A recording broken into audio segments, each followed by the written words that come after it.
Real Madrid ആരാധകരെ ആഹ്ലാദിപ്പിന് അവസാനം അത് സംഭവിക്കാൻ പോകുന്നു. റോഡ്രിയെ സൈൻ ചെയ്യാനുള്ള തയ്യാറെടുപ്പിലാണ് റയൽ മാഡ്രിഡ് എന്ന തരം റിപ്പോർട്ടുകൾ അത്ലറ്റിക്കിൻ്റെ ഡേവിഡ് ഓൺസ്റ്റിനും മരിയോ കോർട്ടിഗാനായും റിപ്പോർട്ട് ചെയ്യുന്നുണ്ട്.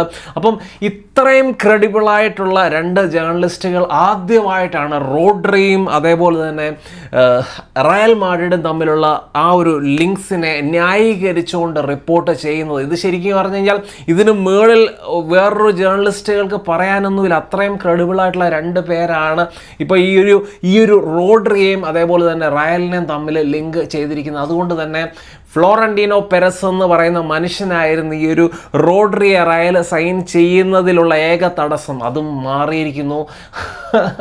ആദ്യം ഈ ഒരു ഫ്ലോറന്റീനോ പെരസിൻ്റെ പ്രശ്നം എന്ന് പറയുന്നത് റിക്വൽമയുടെ സൈഡിലാണ് റോഡ്രി. കാരണം ആ ഒരു ഇലക്ഷൻ്റെ സമയത്ത് റിക്വൽമെ പറഞ്ഞായിരുന്നു റിക്വൽമെ ജയിക്കുകയാണെങ്കിൽ റിക്കൽമെ റോഡ്രിയെ സൈൻ ചെയ്യുമെന്നുള്ള ആ ഒരു വാഗ്ദാനമൊക്കെ കൊടുത്തിരുന്നു. അപ്പം അങ്ങനത്തെ ആ ഒരു പേഴ്സണൽ ഈഗോ കാരണമാണ് റോഡ്രിയെ പെരസ് സൈൻ ചെയ്യാൻ മടിച്ചത് എന്ന് പലരും പറയുന്നുണ്ട്. പക്ഷേ ഇവിടെ ആ ഒരു ബോർഡ് മെമ്പേഴ്സിൻ്റെ ഒരു പ്രഷർ, അത് മാത്രമല്ല ഇപ്പം കഴിഞ്ഞ ആ ഒരു വേൾഡ് കപ്പ് അവസാനിച്ചു. വേൾഡ് കപ്പിലെ റോഡ്രിയുടെ പെർഫോമൻസ് വേൾഡ് കപ്പ് ഉയർത്താൻ സ്പെയിനെ സഹായിക്കുന്നു, ക്യാപ്റ്റനാകുന്നു. അപ്പം അങ്ങനെ ആ ഒരു ടൂർണമെൻറ്റിലെ തന്നെ ഏറ്റവും നല്ല പ്ലെയറായിട്ട് ആ ഒരു ഗോൾഡൻ ബോൾ വിൻ ചെയ്യുന്നു. ഈ ടൂർണമെൻറ്റിൽ 756 പാസസ് കംപ്ലീറ്റ് ചെയ്തിട്ടുണ്ട് ആ ഒരു റോഡ്രി. അതിൽ 256 passes into the final third, 26 tackles win ചെയ്ത പ്ലെയർ. അപ്പം അങ്ങനെ ആ ഒരു സ്പെയിൻ്റെ വിജയത്തിൻ്റെ ശില്പികളിൽ ഒരാളാണ് ശരിക്കും റോഡ്രി. അപ്പം റോഡ്രിയുടെ ഈ ഒരു വേൾഡ് കപ്പിലെ പെർഫോമൻസൊക്കെ ശരിക്കും റയൽ മാഡ്രിഡിൻ്റെയും ഫ്ലോറന്റീനോ പെരസിൻ്റെയൊക്കെ മനസ്സ് അല്ലെങ്കിൽ ആ ഒരു ചിന്താഗതി തന്നെ മാറ്റാൻ കാരണം ആയിട്ടുണ്ട്. അപ്പോൾ അതാണ് റയൽ മാഡ്രിഡ് ഇപ്പം രണ്ടും കൽപ്പിച്ച് റോഡ്രിയെ സൈൻ ചെയ്യാൻ ഇറങ്ങിയിരിക്കുന്നത്. അത് മാത്രമല്ല സിറ്റിയുടെ ഭാഗത്തുനിന്ന് നമ്മൾ നോക്കുകയാണെങ്കിൽ സിറ്റിയും ആ ഒരു റയൽ മാഡ്രിഡിൻ്റെ ആ ഒരു അപ്രോച്ചിനെ പ്രതീക്ഷിച്ച് തന്നെയാണ് ഇരിക്കുന്നത്, ആ ഒരു ബിഡിനെ പ്രതീക്ഷിച്ച് തന്നെയാണ് ഇരിക്കുന്നത്. അപ്പം പറയപ്പെടുന്ന റിപ്പോർട്ടൊക്കെ അനുസരിച്ച് നമുക്ക് മനസ്സിലാക്കാൻ പറ്റുന്ന കാര്യം എന്ന് പറയുന്നത് ഏകദേശം ഒരു 50 to 60 മില്യൺ യൂറോസിൻ്റെ ഇടയ്ക്ക് ഈ ഒരു ഡീല് നടക്കും എന്ന് തന്നെയാണ് പറയപ്പെടുന്നത്. സിറ്റി ആദ്യം പറഞ്ഞുകൊണ്ടിരുന്നത് സിറ്റി 100 മില്യൺ യൂറോസൊക്കെ ചോദിക്കും റോഡ്രിക്ക് വേണ്ടി എന്നാണ് പറയപ്പെട്ടിരുന്നത്. പക്ഷേ ഇപ്പം പറയുന്നത് 50 to 60 മില്യൻ്റെ ഇടയ്ക്കുള്ളൊരു ഓഫർ വന്നു കഴിഞ്ഞാൽ സിറ്റി അത് അക്സെപ്റ്റ് ചെയ്യും എന്ന് പറയപ്പെടുന്നുണ്ട്. കാരണം സിറ്റിയും റോഡ്രിയും തമ്മിലുള്ള ഒരു ബന്ധം വഷളാക്കി ഈ ഒരു ഡീല് നടത്താതിരിക്കാനുള്ള ഒരു ശ്രമമൊന്നും സിറ്റി നടത്തത്തില്ല. കാരണം ഇപ്പം 6-7 വർഷത്തോളമായി റോഡ്രി സിറ്റിയിൽ. അപ്പോൾ റോഡ്രിയെ സംബന്ധിച്ച് സിറ്റിയുടെ ഒരു ലെജൻഡറി പ്ലെയർ ആണ് റോഡ്രി. അവിടെ ചാമ്പ്യൻസ് ലീഗ് അവിടെ നിന്നുകൊണ്ട് ബാലൺ ഡിയോർ പുള്ളിക്ക് ജയിക്കാൻ പറ്റി, പ്രീമിയർ ലീഗ് ടൈറ്റിലുകൾ, FA കപ്പ്, അപ്പോൾ അങ്ങനത്തെ എല്ലാ ഡൊമസ്റ്റിക് ടൈറ്റിൽസ് എല്ലാം ജയിക്കാൻ ആ ഒരു റോഡ്രിക്ക് പറ്റിയിട്ടുണ്ട്. അപ്പോൾ ആ ഒരു ബന്ധം സിറ്റിയും റോഡ്രിയും തമ്മിലുള്ള ബന്ധം ഒരിക്കലും വഷളാകാൻ സിറ്റി സമ്മതിക്കത്തില്ല. 1 വർഷത്തെ കോൺട്രാക്റ്റ് മാത്രമേ സിറ്റിയിൽ റോഡ്രിക്കുള്ളൂ. ഇങ്ങനത്തെ പല ഫാക്ടേഴ്സൊക്കെ വെച്ചുകൊണ്ട് സിറ്റി റോഡ്രിയെ വിട്ടുകൊടുക്കാൻ തയ്യാറാകും എന്നാണ് പറയപ്പെടുന്നത്. അതുകൊണ്ട് തന്നെ ഈ ഒരു ഡീല് മുന്നോട്ട് ഗോ ത്രൂ ആകും. അപ്പം ഈ ഒരു റോഡ്രി റയലിലോട്ട് വരുമ്പോൾ ശരിക്കും റയലിൻ്റെ മിഡ്ഫീൽഡിൽ വലിയൊരു മാറ്റമാണ് സംഭവിക്കാൻ വേണ്ടി പോകുന്നത്. നമ്മൾ ഈ ഒരു ക്രൂസ് ഇവിടുന്ന് പോയപ്പോൾ മുതൽ നമ്മൾ ഏറ്റവും കൂടുതൽ റയൽ മാഡ്രിഡുമായിട്ട് ബന്ധപ്പെട്ട അല്ലെങ്കിൽ റയൽ മാഡ്രിഡിൻ്റെ മിഡ്ഫീൽഡുമായിട്ട് ബന്ധപ്പെട്ട ഏറ്റവും കൂടുതൽ പ്രാവശ്യം പറഞ്ഞിട്ടുള്ളൊരു വാക്ക് എന്ന് പറയുന്നത് ടെമ്പോ കൺട്രോളിംഗ് ആണ്. അപ്പോൾ ആ ഒരു ടെമ്പോ കൺട്രോളിംഗ് ആ ഒരു പ്രൊഫൈലിലുള്ള പ്ലെയർ റയൽ മാഡ്രിഡിൽ ഇല്ല എന്നുള്ളത് റയലിനെ സംബന്ധിച്ച് റയലിൻ്റെ പ്ലേയിങ് സ്റ്റൈല് അല്ലെങ്കിൽ ഓവറോൾ ഗെയിമിനെ തന്നെ അത് അഫക്റ്റ് ചെയ്യുന്നുണ്ട്.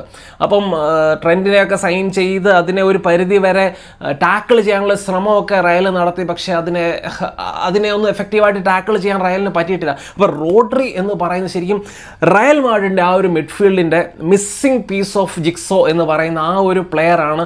റോഡ്രി ആ ഒരു മിഡ്ഫീൽഡിലോട്ട് വന്നു കഴിയുമ്പോഴത്തേനും ഏറ്റവും കൂടുതൽ എന്നെ സംബന്ധിച്ച് ഇതിൽ നിന്ന് മുതലെടുക്കാൻ പോകുന്നത് എന്ന് പറയുന്നത് ജൂഡ് ബെല്ലിംഗാം ആണെന്നാണ് എൻ്റെ ഒരു വിശ്വാസം. കാരണം കഴിഞ്ഞ സീസണിലൊക്കെ നമ്മൾ കണ്ടു ജൂഡ് ബെല്ലിംഗാം പലപ്പോഴും ഡ്രോപ്പ് ചെയ്യുന്ന ആ ഒരു നമ്പർ 10 പൊസിഷനിൽ നിന്ന് ഡ്രോപ്പ് ചെയ്ത് ബിൽഡപ്പിലൊക്കെ റയലിൻ്റെ ബിൽഡപ്പിലൊക്കെ സഹായിക്കാനൊക്കെ വരുന്ന വരുന്നത് ഒക്കെ കണ്ടു. അപ്പോൾ അത് ശരിക്കും ജൂഡ് ബെല്ലിംഗ്ഹാമിൻ്റെ ഓവറോൾ ഗെയിമിനെ വളരെ മോശമായിട്ട് തന്നെ അത് അഫക്റ്റ് ചെയ്തിട്ടുണ്ട്. അപ്പം റോഡ്രി വരുമ്പോൾ ഇങ്ങനത്തെ ആ ഒരു എന്നാ പറയുന്നത് ബിൽഡപ്പിലോ അല്ലെങ്കിൽ ആ ഒരു ട്രാൻസിഷനിൽ എങ്ങനെ ഡിഫെൻഡ് ചെയ്യും, ആ ഒരു മിഡ്ഫീൽഡിനെ പ്രൊട്ടക്റ്റ് ചെയ്യേണ്ട ആവശ്യമൊന്നുമില്ല.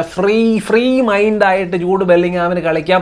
അതുകൊണ്ട് തന്നെ പുള്ളിയുടെ ആ ഒരു നാച്ചുറൽ നമ്പർ 10 പൊസിഷനിൽ നിന്നുകൊണ്ട് പുള്ളിക്ക് ആ ഒരു ബോക്സിലോട്ടുള്ള ലേറ്റ് അറൈവൽസ് ഒക്കെ വെച്ചുകൊണ്ട് പല ഗോളുകൾ സ്കോർ ചെയ്യാൻ പറ്റും. ഇംഗ്ലണ്ടിൻ്റെ ആ ഒരു മിഡ്ഫീൽഡിൻ്റെ സഹായത്തോടെ ജൂഡ് ബെല്ലിംഗ്ഹാം നമ്പർ 10 പൊസിഷനിൽ നിന്നുകൊണ്ട് 6 ഗോളുകളൊക്കെ സ്കോർ ചെയ്യുന്നതുണ്ട്. അപ്പോൾ അതുകൊണ്ട് ഈ ഒരു ജൂഡ് ബെല്ലിംഗ്ഹാമിൻ്റെ ആ ഒരു ഗോൾ സ്കോറിങ് എബിലിറ്റി അതും കൂടെ റയലിന് യൂസ് ചെയ്യാൻ പറ്റും. റോഡ്രി പോണക്കത്തെ ഒരു പ്ലെയർ ആ ഒരു മിഡ്ഫീൽഡിലോട്ട് വരുമ്പോഴത്തേനും. പക്ഷേ ഇവിടെ നമ്മുടെ ഏറ്റവും വലിയൊരു പ്രശ്നം എന്ന് പറയുന്നത് ഇതിനകത്ത് ഏറ്റവും വലിയൊരു ആരായിരിക്കും ആ ഒരു മിഡ്ഫീൽഡിൽ നിന്ന് ആദ്യം തന്നെ പുറത്താകപ്പെടുന്നത് എന്നുള്ള ഒരു പ്രശ്നമുണ്ട്. ചോമേനിയുടെ പേരാണ് ഏറ്റവും ആദ്യം എൻ്റെ മനസ്സിലോട്ട് വരുന്നത്. കാരണം ചോമേനിയെ റീപ്ലേസ് ചെയ്തുകൊണ്ട് തന്നെയായിരിക്കും റോഡ്രി ആ ഒരു മിഡ്ഫീൽഡിലോട്ട് വരുന്നത്. അപ്പം റോഡ്രി, വാൽവേർഡെ, ബെല്ലിംഗ്ഹാം ഈ ഒരു മിഡ്ഫീൽഡ് 3 ആയിരിക്കും എന്നാണ് എൻ്റെ ഒരു വിശ്വാസം. ജോസെ മോറിഞ്ഞോയുടെ ഒരു മിഡ്ഫീൽഡ് 3 എന്ന് പറയുന്നത് റോഡ്രി, വാൽവേർഡെ അതേപോലെ തന്നെ ജൂഡ് ബെല്ലിംഗ്ഹാമിൻ്റെ ആയിരിക്കും.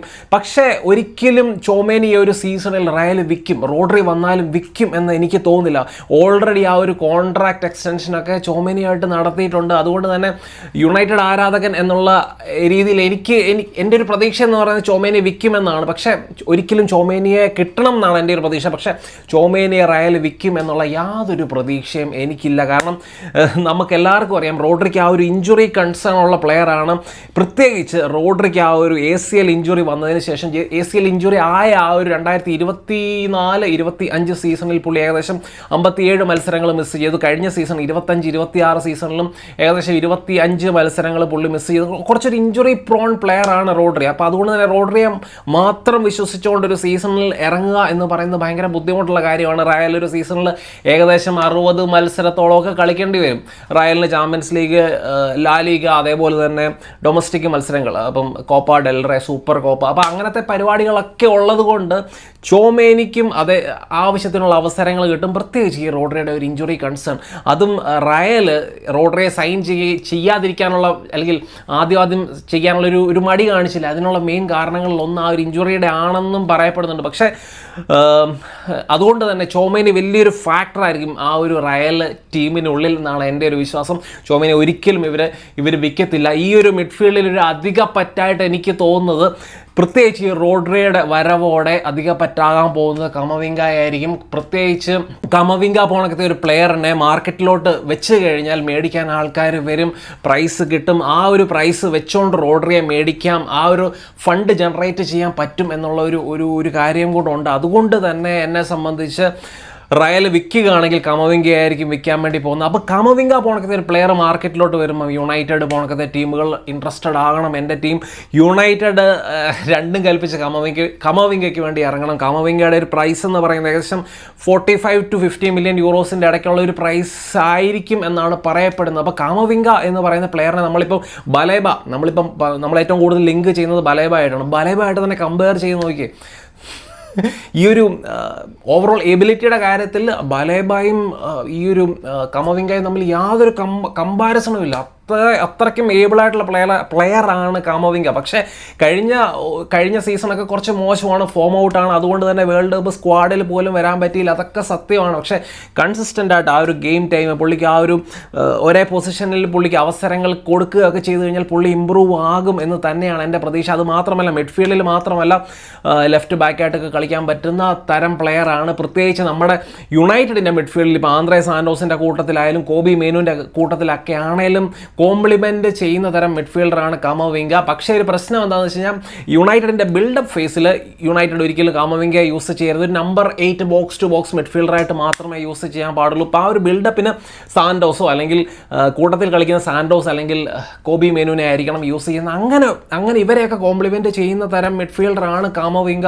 അപ്പം കമവിംഗയുടെ ബോൾ ക്യാരിങ്, ആ ഒരു ഫിസിക്കൽ പ്രസൻസ്, ബോൾ വിന്നിങ്, അതേപോലെ തന്നെ ലോങ് റേഞ്ചേഴ്സ് ഒക്കെ അറ്റംപ്റ്റ് ചെയ്തുള്ള ആ ഒരു ഗോൾസ് അതൊക്കെ നമ്മുടെ മിഡ്ഫീൽഡിനെ സഹായിക്കും. അതുകൊണ്ട് തന്നെ കമവിംഗ വൺസ് മാർക്കറ്റിൽ അവൈലബിൾ ആണെങ്കിൽ യുണൈറ്റഡ് ഒക്കെ ചാടി വീഴണം എന്ന് തന്നെയാണ് എൻ്റെ ഒരു ആഗ്രഹം. അപ്പോൾ വീണ്ടും നമ്മൾ റയലിൻ്റെ കാര്യത്തിലോട്ട് തിരിച്ചു വന്നു കഴിഞ്ഞാൽ റയൽ ഈ ഒരു സീസണിൽ എക്സ്പീരിയൻസ്ഡ് പ്ലെയേഴ്സിനെ കുറേ സൈൻ ചെയ്തിട്ടുണ്ട്. കാരണം കഴിഞ്ഞ സീസണിലൊക്കെ നമ്മൾ എപ്പോഴും പരാതിയായിട്ട് കേട്ടോണ്ടിരുന്ന കാര്യമാണ് റയലിൽ ആ ഒരു ലീഡേഴ്സ് ഇല്ല, എക്സ്പീരിയൻസ്ഡ് പ്ലെയേഴ്സ് ഇല്ല. അപ്പം കൊണാട്ടെ ആയാലും കുക്കുറെ ആയാലും ഡംഫ്രീസ് ആയാലും ബെർണാഡോ സിൽവ ആയാലും അപ്പം ഇങ്ങനത്തെ പ്ലെയേഴ്സിനൊക്കെ സൈൻ ചെയ്തിട്ടുണ്ട്. അതിൻ്റെ കൂട്ടത്തിൽ റോഡ്രി കൂടെ വരികയാണ്. റോഡ്രി പോണക്കത്തെ World Cup winner, Ballon d'Or, Euro Cup winner, Premier League champion,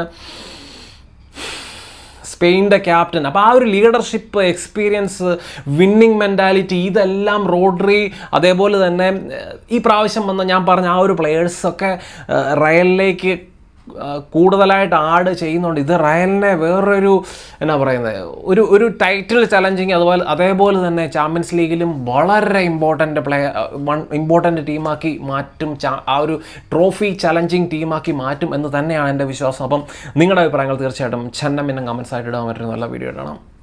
by.